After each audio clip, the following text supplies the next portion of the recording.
Welcome, everyone, to another episode of Conversations, where we speak to different eminent personalities who are visiting our campus in Bangalore, talking about different issues which affect our daily lives. So, today we are very fortunate to have with us Sanjoy Hazarika, eminent journalist, author, thinker, filmmaker, who has written so much on Northeast and what give us an insight on the different issues of culture, ethnicity, political, geopolitical issues of the region and its connection to the mainland India.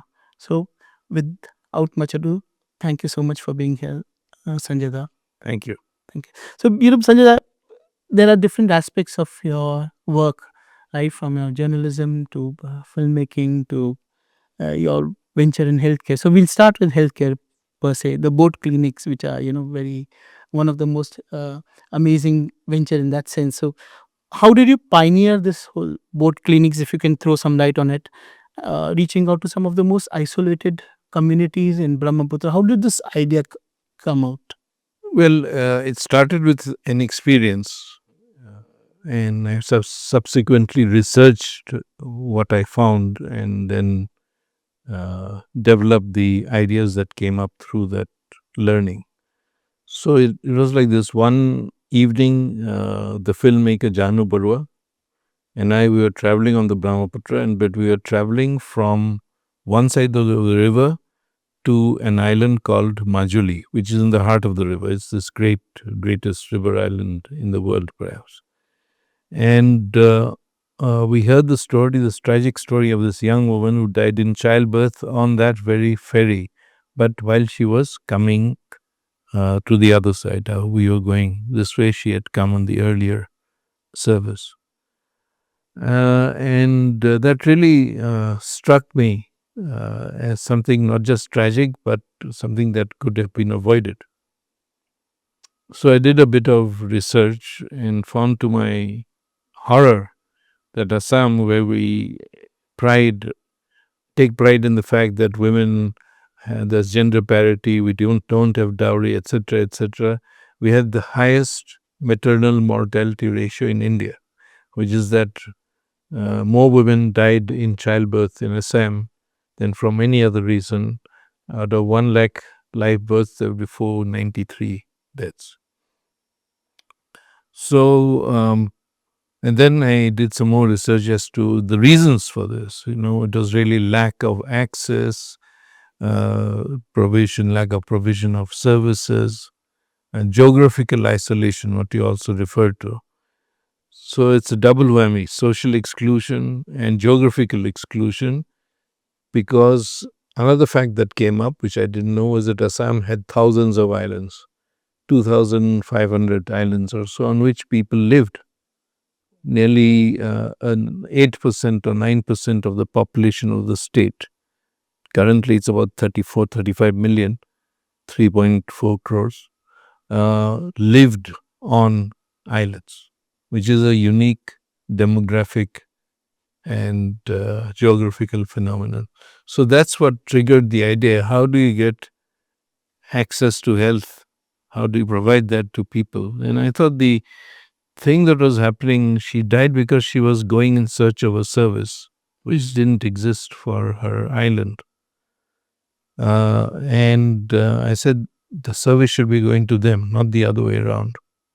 And it's more challenging, especially if there's a river separating one land body from another. So the simplest thing was essentially to develop a boat that had medical facilities. As a child, I'd read about this big ship called Hope. And I always thought, I was struck by the idea. Then I thought, why not have a country-made vessel, but we design it to include health services with doctors, lab, and cabins for people to stay, crew quarters. You'll have a kitchen, bathroom, etc., and even a pharmacy. So it becomes a traveling medical unit on water. Mm-hmm. So I was pretty sure it will work, but until you try it, it doesn't. We got an award for this idea. We used the money to build the first boat, and it started off. And After a few years, the National Health Mission, then it was the National Rural Health Mission of the government of Assam, offered to support us. And so that's was the start of a very long journey. Today it's 20 years since we've had the boat clinics, and 70 years, 17 years of partnership with the NHM. Fascinating. So, how many of these boats are there, and how do they operate? On uh, the Brahmaputra River and any other. Well, we have 15 boats. We started with one, then we expanded to three. Now we have 15, out of which I think about 11 are our own. We've raised the money for it and so on, and four are hired. And essentially, at the beginning of the month, that each team makes a plan for the month, which they share with what's called the district health society. So there it's discussed with the district commissioner and the health officials and others. And then, it's a 20-day program, because it's physically very difficult to do much more than that. People need a break, at least a couple of days in a week, because you're not just traveling by boat, then you have to walk to get to and set up a camp. Then you have to maybe do two camps, and people come till late hours. And there's no night navigation on the river, so you have to come back while it's still light. So all this, is pretty stressful and challenging, especially when in both times of dry weather and floods. Floods, the river is broad, so it's challenging to go on this mighty inland sea. True. And then you can almost literally go to a person's house, you know, take the boat almost up to the house. And the dry season, it's much more challenging because you then have to negotiate shallow water, shallow draft. Sometimes you have to get into a small dugout. Then you have to take a bullock cart or a horse cart or even a tractor to get to the thing. The idea is to reach people. So once the team decides on this, all these logistics are worked out. There are what are called ashas, the accredited health social activists in each village. So they inform us. The mobile is a great instrument of communication. We have community workers who then mobilize people and bring them to the camp along with the ashas. So they are a local team. That's how it comes together. Fascinating. Because I remember in one of your talks you had mentioned about this very interesting story that there was, I believe, a woman who was waiting for the boat because she knew the patterns the boat. Yeah, there was this couple a few years after the boat clinic started. This was, I think, in Dhemaji district.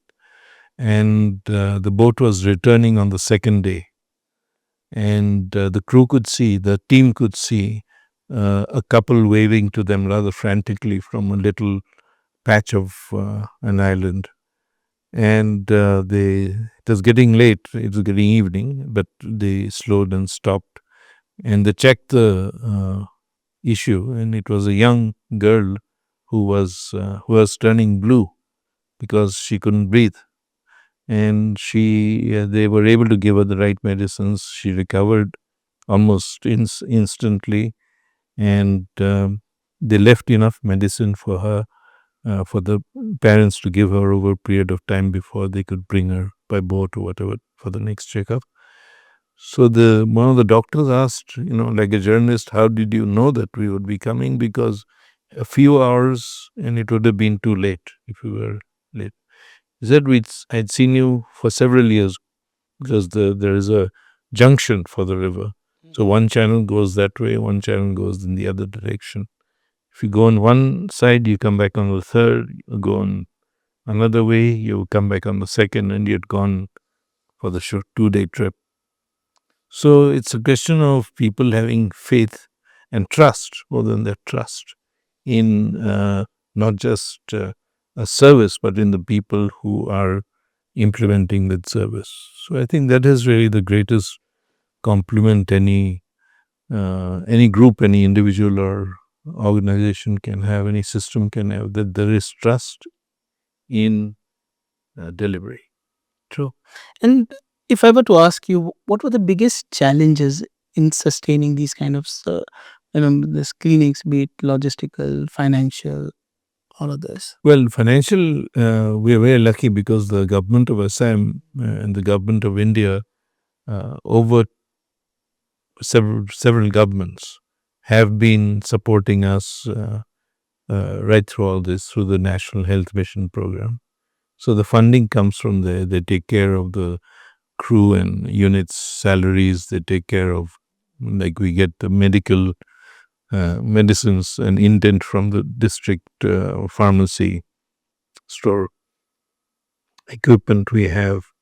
In one place, there was a hospital, a foundation which gave us a dentist chair because they specialize in, dental work and so on. So we were able to, occasionally have dentists come and do things like that. So it's been challenging in terms of uh, going to various places. As I said, sometimes it's very tough to negotiate because of climate change and the migration of the river.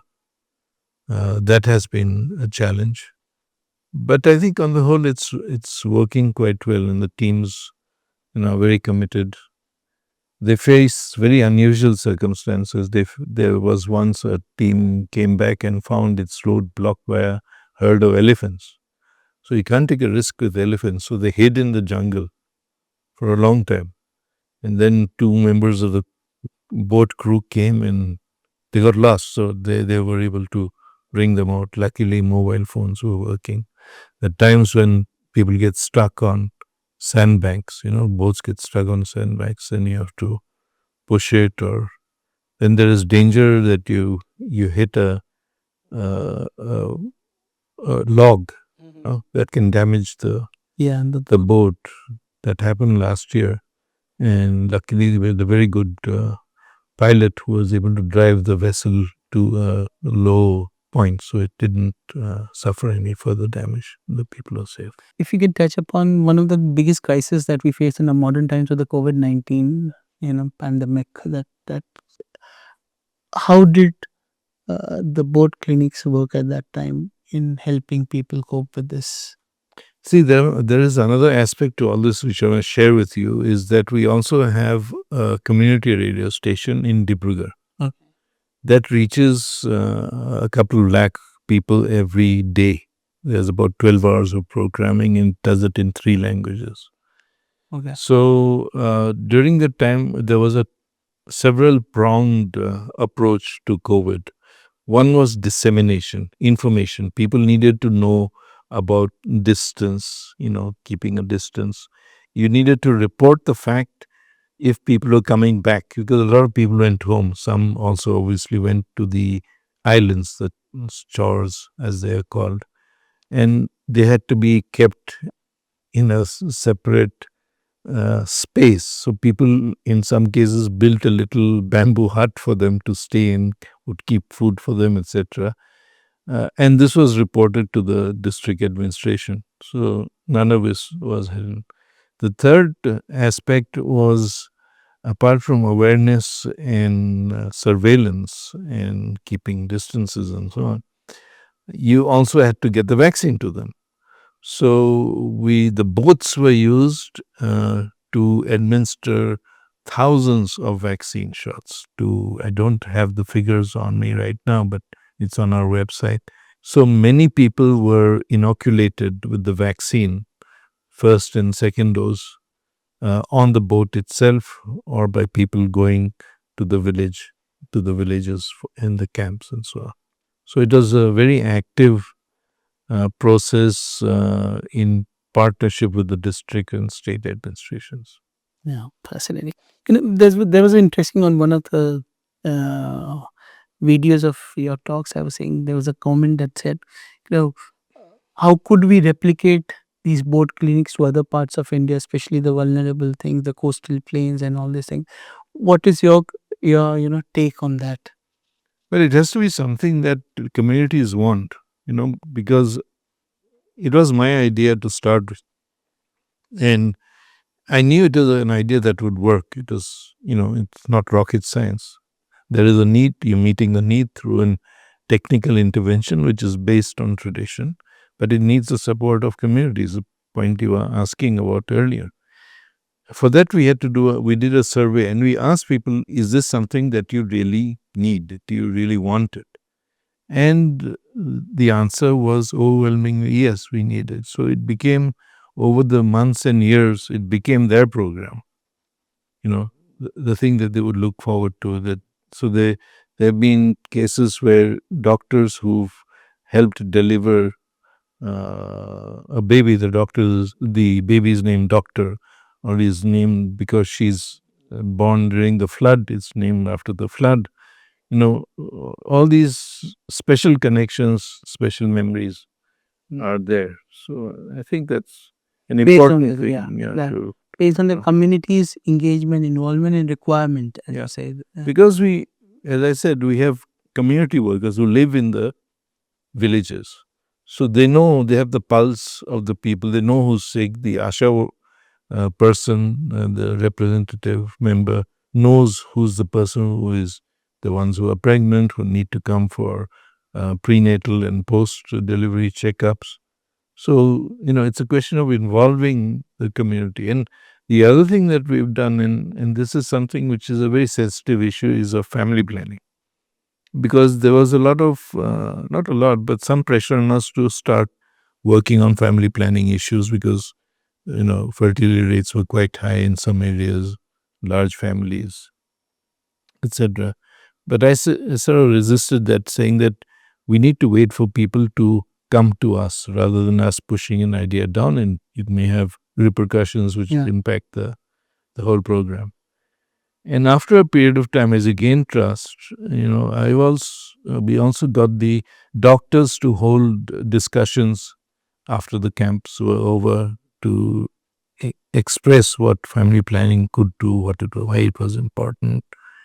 And slowly, the women would come after a few years and ask actually for interventions. And these were women from minority communities where this would be otherwise frowned upon.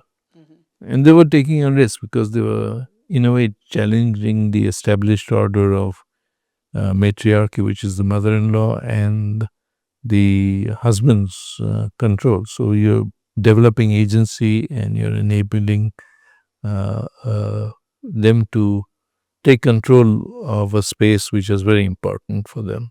Very interesting.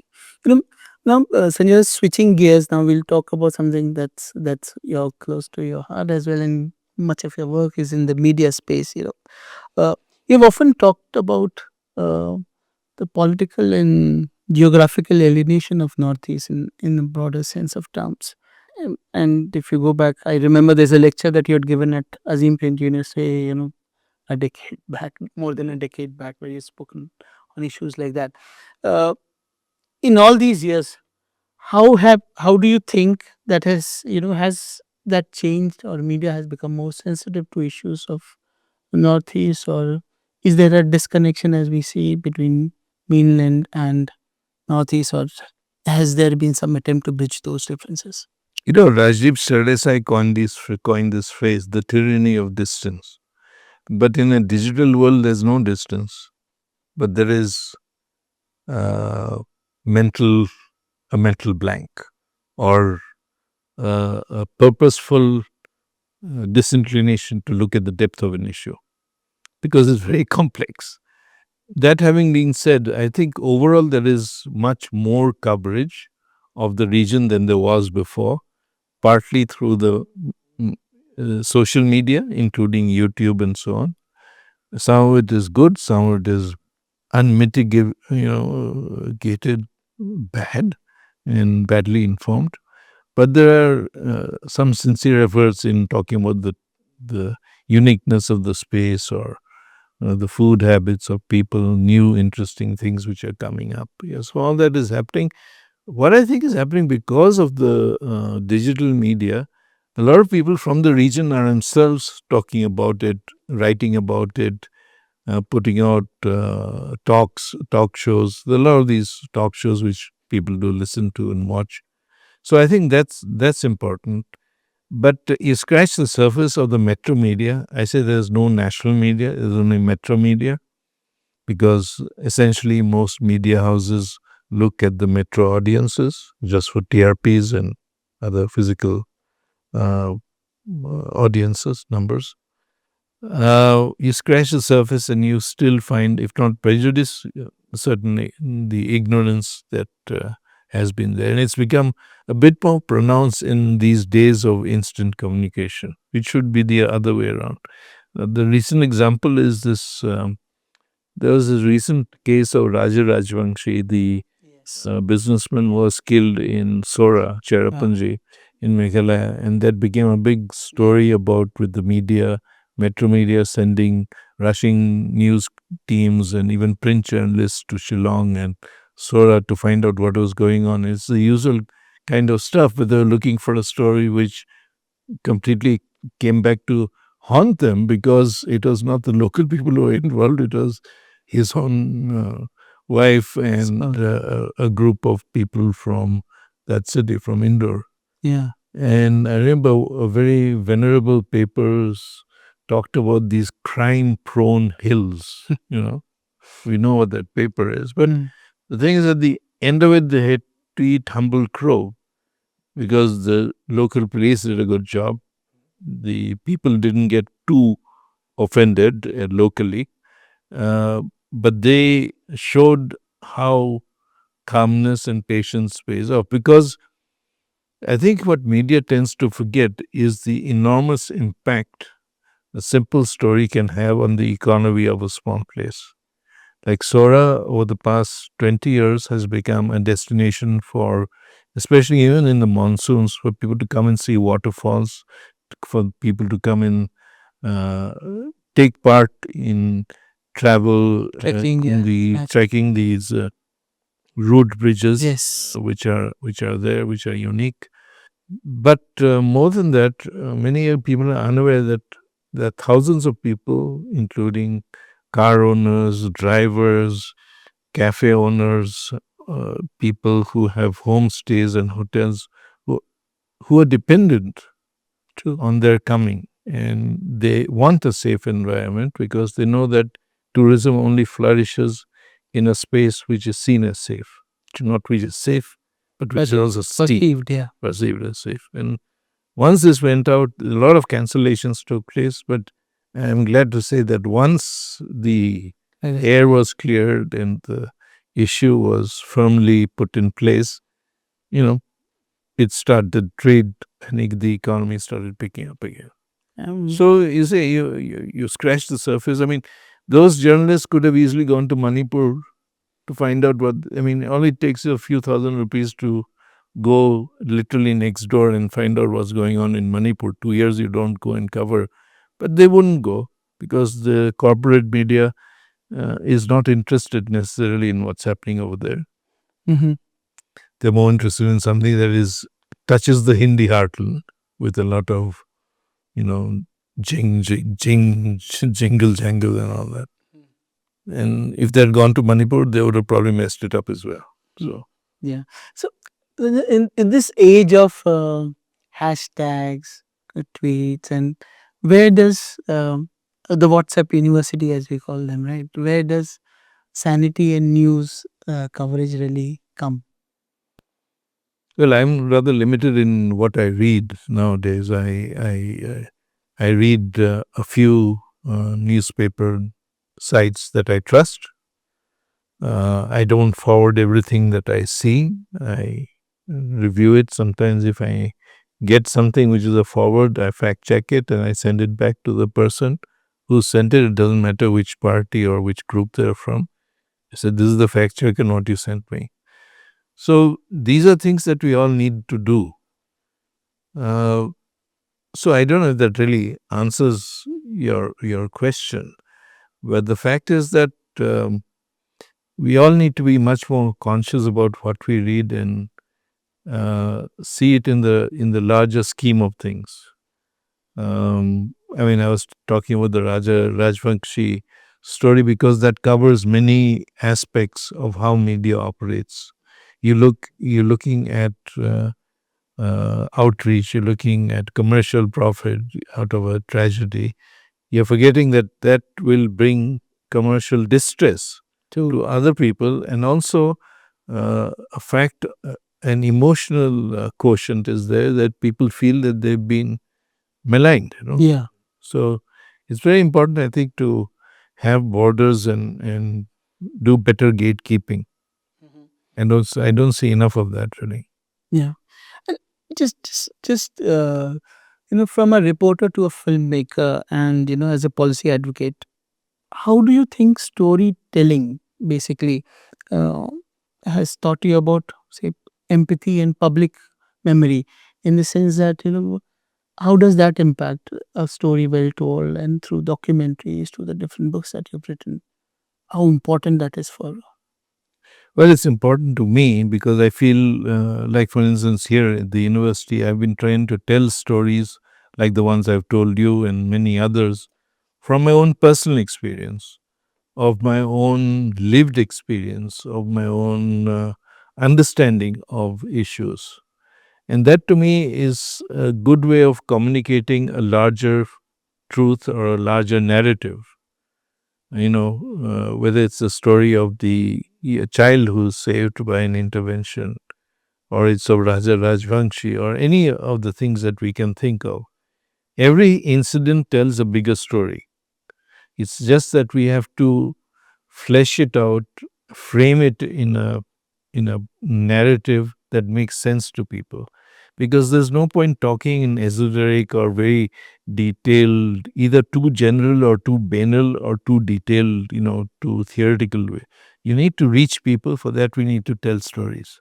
If we tell stories well, then they are moved. If you tell stories badly, they'll switch off. And the thing is to tell factual stories really well, you know. And I think that's a challenge for many journalists. They can't do without the jing jang and all that sort of stuff, building up some sort of a tension for the audience. You can tell it clearly, simply, and well. Yeah. Talking about stories, one of the issues that most of the young communicators face also is the thing of stereotyping, right? A lot of times, especially when it comes to Northeast, there's a lot of association of different aspects about the people, the culture, the thing. How can a young, what will your advice be to young communicators on how to avoid these traps of, stereotypes? One is to be a bit more immersive. The second is to be a bit more research oriented. The third is to be reflective. And the fourth is to be sure that you're representative. You're not you, but the work that you're doing, the reporting that you're doing, the focus that you're bringing is representative of a large area. Like, I'm always conscious that when I go to an area, I'm scratching the surface, but I'm going to make a real serious attempt at understanding what's going on. For that, I have to talk to a wide range of people, including the local journalists. The thing about going to a region like the Northeast, or coming to a place like Karnataka, anywhere in the region, unless we understand the local language, and for that we sometimes need help. Like, for me, it's not a problem in the region because I can get by with a couple of languages there. If I can't, I don't speak, for instance, Mizo. I'll ask somebody who I trust to translate for me so that I get the gist of what the other person is saying. Similarly, I think people have to do that. You can't just go and expect people to understand Hindi or English and respond to you in that way. It's very important to communicate with local communicators, Yeah. because they often have the pulse of what's happening. And connect with them in their own. Yeah, but I think those three R's, you talk about the three W's, but I think reporting depends on research. Research should be connected to reflection, and reflection must ensure that reporting is representative. Hmm. That's where you avoid a stereotype. Otherwise, you fall straight into the trap, because most journalists, like the ones who landed in Sora, are parachute journalists.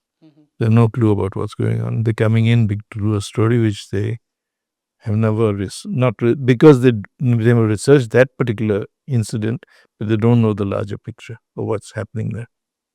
Of all these years that you've spent as a journalist in the New York Times and Statesman and so many other you've written for and all this thing, even today, when one thinks of an expert voice from the Northeast, it is your name comes first to the mind. Do you feel? What do you feel about it, basically? I feel actually it's rather strange because in 30, 40 years at least, they should find other people also, no? I mean, I'm not getting any younger and I'm still doing a whole bunch of writing and reporting and I'm still breaking stories. Because I think with experience comes also a knowledge of what audiences want, and also what editors want. The offbeat story. But the offbeat story that's based on something that you take for granted. Like, for instance, when the war broke out, the brief border war between India and Pakistan, I was in Mizoram. And I said, I'll report from the end of India on how the war is perceived here, which is that people prayed for peace in churches, Hindu temples, and mosques. There was a public call for peace in all these things, in all these institutions. And there was no discussion on the war, except to maybe two or three in Doordarshan and so on. And the lead story was about uh, on the peak, the day the ceasefire was declared, I think in the main paper, the lead story was about school children being honored by the chief minister for their achievements. And there was a story about swine flu, and the main story about war is about a drone war being fought, and the story was issued out of London. So we have to understand what people's interests are, and that's sometimes reflected in the local media, not just Necessarily. conversations. In all these different hats that you've worn, from journalist, columnist to anchoring shows on TV, making documentaries, authoring books, and of course the board cleanings. Which of these has would you say has given you a very sense of satisfaction, belonging, if I may ask? I think everything that I've worked for, in which has, you don't go looking for uh, an impact, you don't go looking for satisfaction, but you just feel that you've done a good story. There is a project that you've done which will help people. At the end of the day, all these things, whether they come together or not, you take them separately or together, each one of them, I think, it makes me happy that I've been able to contribute in some way. Fascinating. And now I'll just touch on final one aspect is you're talking about the environmental challenges, and you have also spoken about that. You know, in your book, The Rites of Passage, it highlights how rivers and borders and human, interact in ecological spaces. Uh, how do you see rivers specifically in the Northeast, both as lifelines and a hazard? I think we have to respect the river, especially as large an entity as the Brahmaputra and its many large tributaries, as an entity, you know, that this is a water body that also has rights, the right to flow, the right, because there's so much written about it, no? Not about just one river, even about the Kaveri or about the Krishna or about Ganga. All rivers play such a role in our cultures, in our music, in dance ballets, in films, in books. Every part of our lives is touched by rivers. And yet, what do we do to them? We impact them adversely. We build on them. We dump garbage in them, effluents, etc. So I think there's, to me, uh, because my work has been largely on the Brahmaputra, and there's actually a book coming out next month of mine The book is it's a travelogue from Tibet to the Bay of Bengal. Oh. So that'll be out next month. And I've tried to not just travel along the river, I've also tried to capture its many moods, yes, but also its history. And why one has to respect a river like this, because it's not moving according to how you want it to go. And people complain about the flooding and the erosion and all that, but people choose to live in the floodplain. The Assam Valley is largely a floodplain. It's a 60 to 70-kilometer wide valley, of which the river itself can be anything between 2 to 10 to 12 kilometers wide, and the rest is a floodplain before the hills come on either side. So people choose to live there. So you can't really blame the river for breaking its banks or destroying your homes. So, it's a very simple thing, but people choose to live in the floodplain because it's rich and so on. So I think we just need to understand it better. Now with the Chinese building this monster dam up in Tibet, we don't quite know how it will affect the flows. They say it won't, but who knows how it will affect. It will have some effect, definitely. But so Sanjay, we at Azim Premji University, the school had the School of Climate Change and Sustainability had bought this very interesting report called as Navigating India's Future, which spoke about how in the more or less the immediate future in 2040s, how different climate scenarios are going to play. And Yeah. one of the aspects was even the rising temperature could impact the monsoon patterns, especially in the northeast, the eastern Himalayas per se. What is your view take on that, and what has been your experiences? You have spent so much time uh, in that space and writing and covering. See, I don't know enough about climate science Yeah. to respond to that question from that perspective, but I can tell you what I've seen, which is that shorter periods of very heavy rain, cloudbursts, very intense downpour, flooding as a consequence. So rivers rising in space, displacement, and then the long periods of the a long dry spell. Like for instance, the winter is now a longer, a longer dry spell, and the temperatures are higher. Yeah. Warming wind. And in not, but in a way, it's also helpful for farmers who are in the valley because they use the dry period to grow more crops because there is moisture which is retained in the soil. So in some parts of lower Assam, you find multi-cropping. There'll be chilies, there'll be maize, just in one stretch. So there'll be commercial cropping, there'll be commercial crops, there'll be crops growing for the home, there'll be crops basically also for the market. So, it's a double-edged sword. But one of the things that I want to work on is the need to have tools, simple tools that explain weather changes. Climate change is very difficult to explain to people, but weather pattern changes to ordinary people in their own language. Because these tools are not basically available. That's one. The second thing is there is all this talk about coping mechanisms and adapting and mitigation, all these kind of things which have become cliches. How do you tell that? How do you explain that to people? The only adaptation and coping strategy that I see among all the travels that I've done is that people leaving, whether they're coming here or going to other spaces in Assam and the Northeast in search of livelihoods and work. But I know that a lot of unskilled labor now, it's not just seasonal migration, it is a long-term migration. They come out, they're in these areas, they pick up Kannada, they speak or Tamil and Malayalam and Telugu. I met these people and they've come back for festivals or for elections or marriages or whatever. So this is an increasing pattern. People, because they don't have alternatives, they have not found alternatives, whether it's because the government has not been able to provide things for them or NGOs or civil society can't suggest what to do.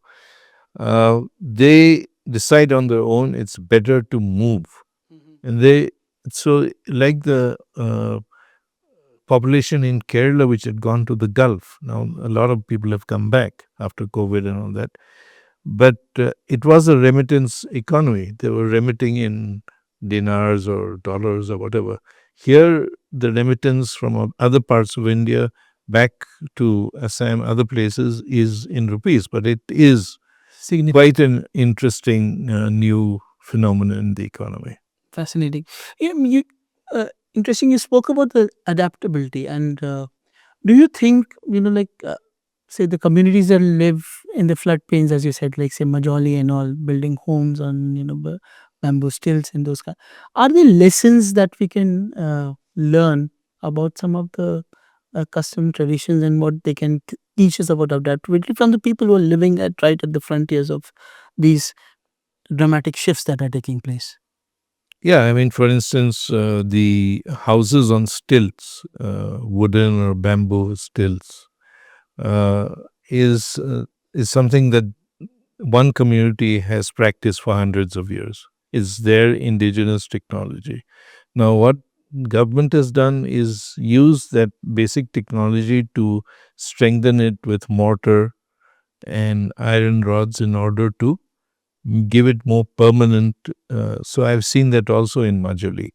It's not just wood and bamboo, but it's this new structures are coming up with that. And there's a challenge there because the iron can rust and damage the. So I don't know how effective these will be over the long term. In the short term and perhaps medium term, they'll work pretty well. Yeah. But the I don't know if you've been to any of these houses, but if you walk into them, they feel as if you're in an air conditioned space because the air is coming from everywhere, from below you, from the floor, which is latticed bamboo, so it's very spongy. You actually feel as if you're walking on cushions. Yeah. And from all around you, because again, it's only a thatch or sometimes a tin, and the air is coming through the walls. Yeah. So it's a breathing, live house, as it were. Yeah. Strange though it may sound, but those sort of things are very important even in urban centers. Yeah. Now it's difficult to do because urban centers are overwhelmed by cement Yeah. and contract Density, yeah, and the and pop. contract and contractors who see money in all this, and there's that whole building mining, sand mining mafia and all that. Everywhere it's there. So these are challenges, and it's important to try and sustain green technology, which is indigenous and reflects the genius of local communities. You've worked on healthcare, and we have been speaking of environment. How do you think issues related to health and environment are correlated in that sense? With all these patterns of climate change and all these, uh, flood, extreme weather events are coming. Where do you see, vulnerable geographies like Brahmaputra basin and all? What future do you see for them? Like one of the things that's happening is because of the rise in temperature, people are falling sick because of they're not used to that high temperatures. No, Yeah. we can't stay out And as long as high humidity, high temperature. So that is affecting the health of people. That's one thing. And I think that much needs to be done on that, just informing people, making them aware what is to be done in such circumstances. It's a very simple thing. The other thing that needs to be done, I feel, as far as health and ecology are concerned, is to help people understand the connect. Because when, for instance, during the flood season, the wet season, one of the challenges still remains clean water. Where do you get clean water? You can't get it in a bottle. I mean, these plastic bottles, whatever it is, they're not going to be available all the time. So, how do you ensure clean water during a flood time? That is a big challenge. Not just by putting chlorine tablets. How do you get the fuel to, if you want to boil it? Do you get, is there fuel to boil it? Mhm. You know, so all these things, you need biomass, you need a climate that is not constant. Everything has to be dry also. So all these issues are there in which we need to do better in terms of communicating to people. I mean, what you do here, the climate science centers. It's very important that we develop an approach that is public health oriented. Mhm. So it just doesn't reach a few thousand people, but it reaches lakhs. And that to me is also the role of media increasingly, and the role of public health practitioners. You have to bring that connection. It's not just health and ecology, but health, ecology, media. Fascinating. And yes, now I promise you this is the real final one, and I won't ask anymore. Is your experience at at Azim Premji University campus? You have been talking to a lot of students, and what has been your take through all these interactions and all these sessions that you've done? What is the message of hope that you'll give? Uh, It's very intense, been extremely intense, uh, with lots of questions from lots of people. I mean, I have old friends here also who I'm happy to meet, new friends in faculty that I've made. But this is a remarkable space that is the university. And I see something that I see every day that I've been here is that college teachers, I think they're college teachers, maybe school teachers, coming here for programs, for training. You have one of the problems of having a PAP schedule is I couldn't go to the farmer's market or sample the food there. I was rushing from one thing to another. I mean, that's the sort of thing that more universities need to do. There's a great learning there. The outreach to the communities, I thought that was really remarkable and unique. I mean, law universities do that through law legal clinics. yes. But I don't know of many universities or colleges which have such a organized outreach program that Yeah. reaches 10 panchayats with specific areas of concern like waste management, segregation, and so on. And I wish every university could learn that, every college could learn that from what you're. So it's the takeaway is not from the teaching. The takeaway is from your outreach to the community, because people always forget the darkest part of a lighthouse is at its feet.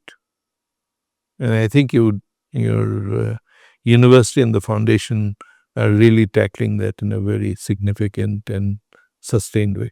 So, on that wonderful note, thank you so much, Sanjay. That has been a pleasure talking to you.